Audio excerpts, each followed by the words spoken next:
All right. Nyo no Shodzi'dzo. We're going to talk a little bit about de-verbs, duplicative verbs.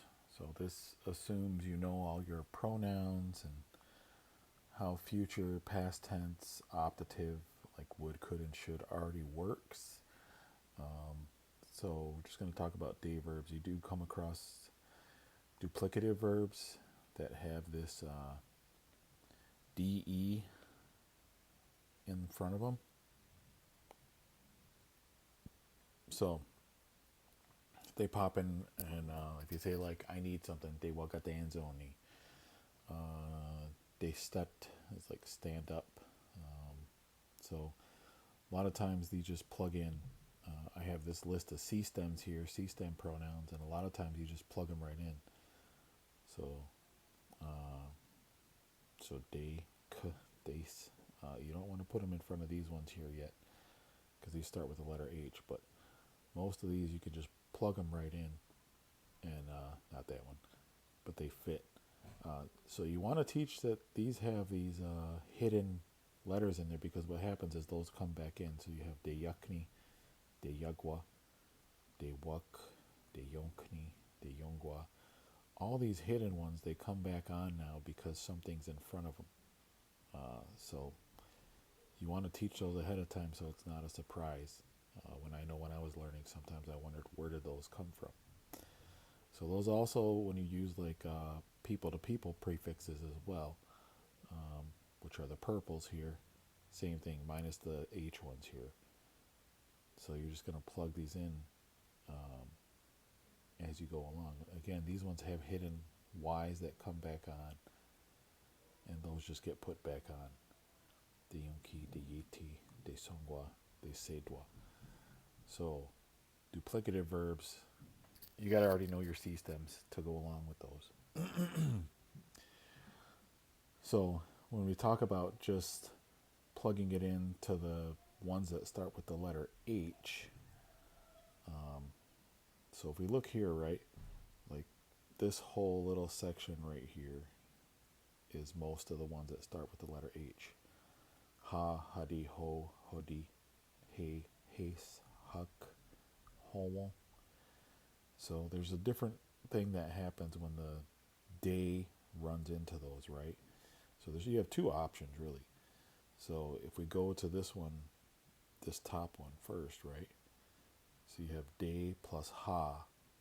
It can become da or dea, depending on which dialect. I've seen people use both. So they'll use like one is the formal and one is the informal, but I've seen them both used in speeches and regular speech, lessons from speakers. So most of the time, like in Tonawanda, we usually go with these ones. So de ha, da, de hadi is still it's a de ha, but there's a di added to it. So de hadi, dadi, de ho, do, de hodi, do. But you can use these alternates too. So deya, deyadi, deo, deyodi. So you can use those alternates. So it also works with like the purple prefixes. So hey, which is me to him. We got haste, you to him, huck, him to me, homo, her to him. So a lot of the same things happen. So de hey, de haste, days, de huck, dak, or deak, and de homo becomes domo. So that's what happens on those. The one that's always going to be kind of weird is this two males. So really, like this one right here, it's he when it's like nothing's going on around it, but when something's going on in front of it, it becomes ni, N-I, which is actually a H-N-I. So when we come back here and we talk about this, they, he, day plus he is actually day plus the H-N-I, which becomes Dani. Daniase, Danongwe. It happens on a lot of those things. So but that becomes de ni. So two males is always going to be the weird one, and you'll see as we go further along. So right now, this is just straight up plugging in the de on your pronouns. No changes yet on future, past, optative. We're just plugging it right in. And then we just kind of went over what happens when you have the de plus H pronouns. All right. So if we go here, we do future tense. Again, this assumes that you already know how to use future tense. Anytime you're going to use future tense, you use the nasal E, and you just follow all the same rules you normally would. So the only difference is instead of using because it's duplicative de-verb, now you're using dan. So like it says here, follow the same rules you do for future tense. So this already assumes that you know how to future tense verbs that aren't duplicative. If you don't know how to do that, then you got to go back and learn how to do that. So now that you already know how to do that, everything is the same. You just have a letter D in front of everything. So instead of al for like a future ha, al, now it's down. Instead of ha d becoming oundy, now it's downdy. And that's all that really happens. So that's like, it's pretty easy plug and play. You just have the letter D in front of it now. All the rules are still the same. So likewise, when you do like optative, would, could, might. So optative normally, if it's not a duplicative verb, you're just going to use a lengthen, and ae, and I. So that's what you're going to use. So again, this assumes you already know how to use and I. And all you're putting is a D in front, da and die. And you follow all the same rules. So if you know how to make those changes with and I, you make the exact same changes with da and die. So follow the same rules. Like I said, most of these are plug and play. If we go here though, like to this die, right?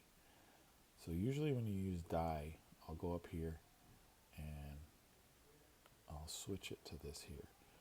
So if I wanted to use die, you can only use this in certain spots. So die inclusives. So this is me and you, daihni, daidwa, and all of us. And then the second person plurals, daisni, daiswa. So this area here is what we call for the red, the gangshagon, or in the box. You don't have to worry about in the box later once you know where they go, but there's a lot of stuff that happens right here in these four for the red. And when you go to blue prefixes, it's just all the U straight across. So it's daisa, daisni, daiswa. It only goes across. For the blue, this is the gangshagon, that whole row. So that's where that happens. Everything else is where da goes for the optative, da lengthen.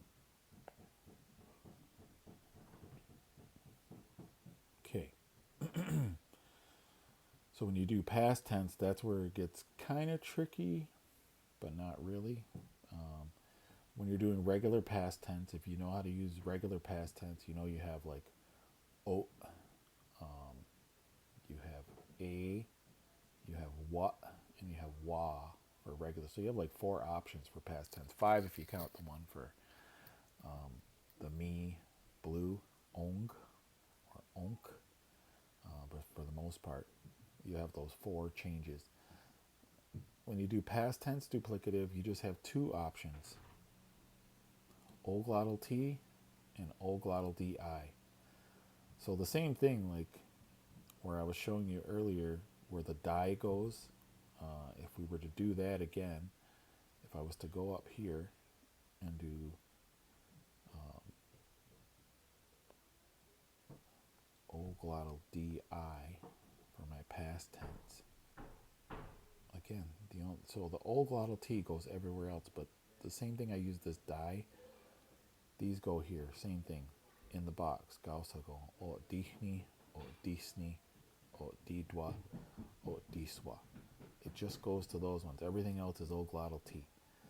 And same thing here. The other one I said when we go blue, it's all the U's, right? So o disa, o disni, o diswa. It goes right across this whole row here. So those are the only places in blue.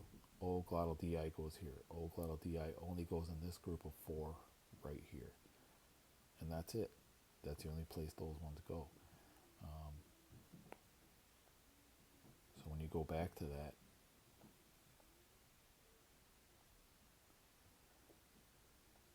well, everything else is O glottal T. So O glottal T, some of them are easy to plug in. So if I do easy plugins, if I go back up here again and do O glottal T and plug that in, some of these, it's going to plug right in. So O glottal T, O tk, O t. Even this one becomes O ta. So with the Y's, it's going to be different. O tka, not those ones, right? O t, O tkni. That's going to do something there. O tadi. So it does plug and play into some of these. O twag, that's a change right there. O to. It changes on some of these, but we'll talk about that too.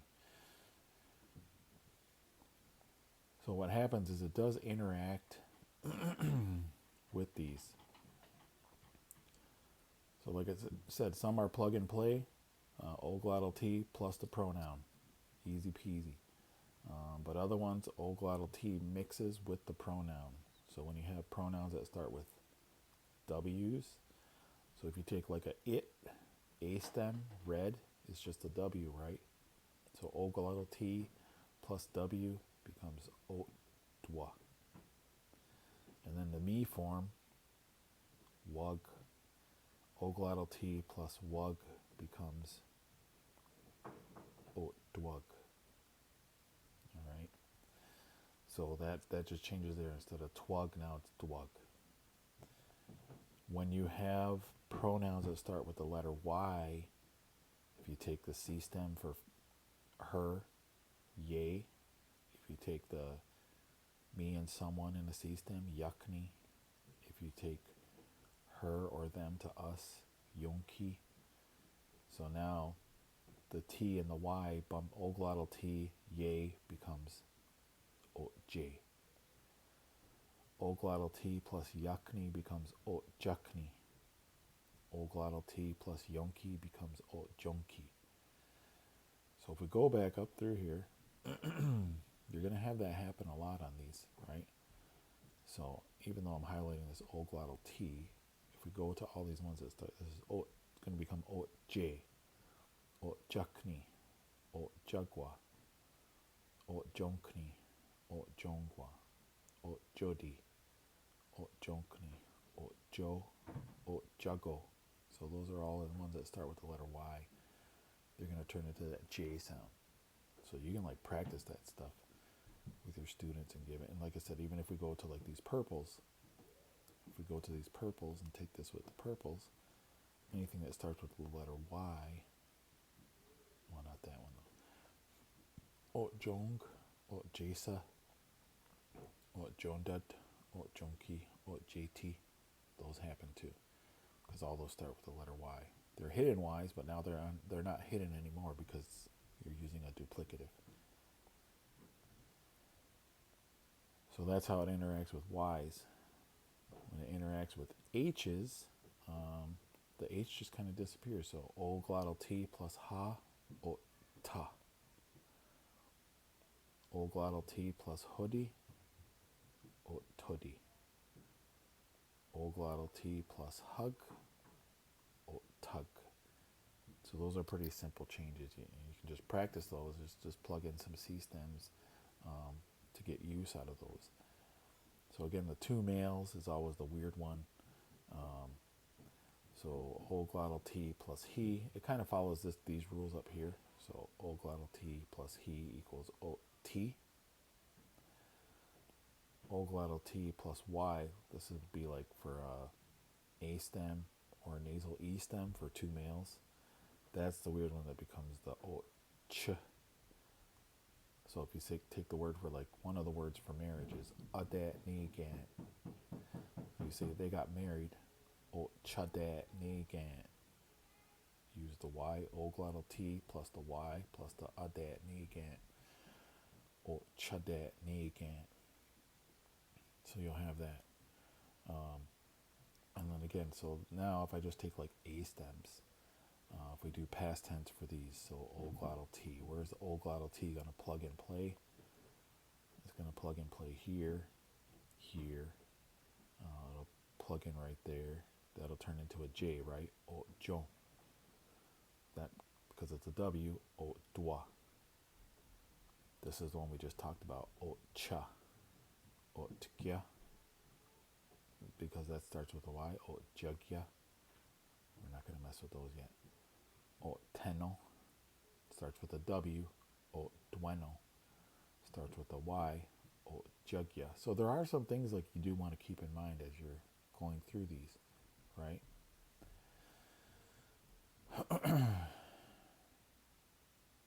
So the other one is the o glottal di. And same thing, we did already talk about that.